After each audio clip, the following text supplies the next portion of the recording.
went on air. So Coronation Street, you know, big prime time moment. People saw the advert for the first time. And for those of you who haven't seen it, it looks a bit like this.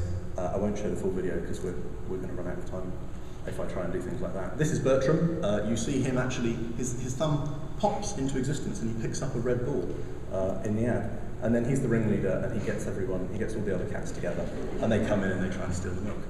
The one on the left with the cross stitch, she's called Mabel. She's lovely. I think she's my favourite.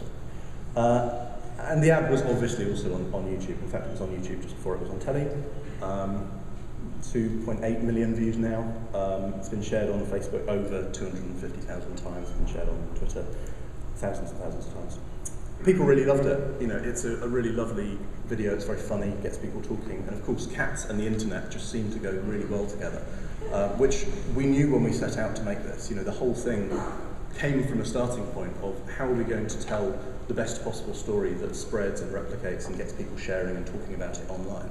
And that influenced the television part of this. This wasn't a TV advert with digital stuff bolted on afterwards. The entire campaign was founded around the idea of people and the idea that people share and people will talk about this if it's any good. And they really did talk about it. You know, Metafilter, brilliant thread on Metafilter about the advert, including, as you'll see at the very top, people explaining to each other, especially for the Americans who were seeing it on YouTube, and for them that was their first introduction to it, explaining to them what jog on kitties means.